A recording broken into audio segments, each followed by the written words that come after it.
My job is plain and simple. I push you guys to achieve more. And sometimes, let's face it, we'll talk candidly. Let's just talk candid. When I push people to achieve more, sometimes they get annoyed with that. I don't want to achieve more. So they push back on me. I don't want that.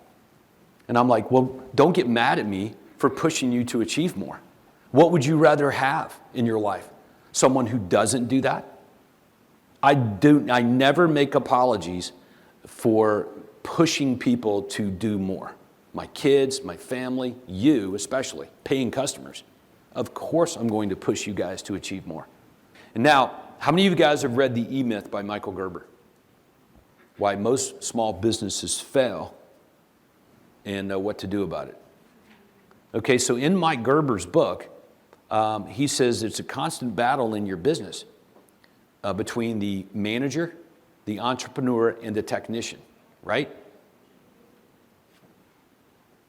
So you know what I hear from most Platinum members? This is the majority. I'm not going to say 60% or 80%, but when I talk to 10 Platinum members, I get at least 6 saying this right to me right now. This is what they say. Todd, I just want to, so let's pause there. You see what I just did? Todd, I just want to. And then fill in the blanks. I just want to. What do you mean you just want to? Is that what you're put on the planet for? Just wanting to do something? No. I just want to build my business up, maybe to $1 million or so, and then manage it. And so I always flip around and say, have you read The E-Myth by Michael Gerber? And most of them say yes. And I'm like, well, then you already know that's a failing formula. You're going to go out of business. It's just, you can't have a business that, quote, you manage. Somebody's got to be the entrepreneur.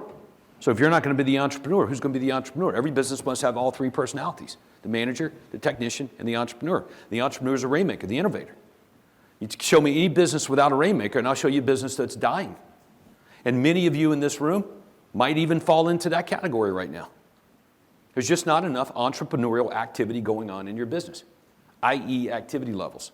So if your business is not growing, why?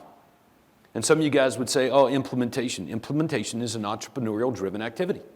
Someone has to spearhead, motivate, and inspire, and remove barriers, and be clear on what needs to get implemented. The technicians do the implementing, right? What was your assistant's name again? Erica, yeah. So Erica's going to do the implementing. He's the entrepreneur. He asks the question. He challenges the status quo. I'm going to challenge the status quo of tracking and reporting on these videos so we know what to do, whether it's even working. So he goes to Erica, and he challenges the technician with that question, and the technician, if they're the right person on the bus, immediately says, I don't know, let's find out. And they go to work and discover it and make it happen. He gets back to the entrepreneur, and the entrepreneur is like, thanks for that information and data. This is what we should do. So he comes up with a vision for using that information to grow the business. And the technician goes back to work on implementing that and doing the work. And then the manager, whoever that is just making sure it's being done.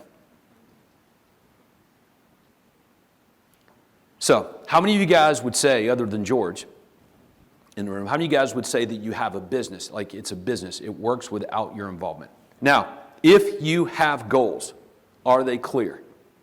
Are your goals crystal clear, written down, that you could share with me and say, this is what I want personally, professionally, and financially over the next year, 3 years, and 10 years. This is where I want to be and what I want my life to look like.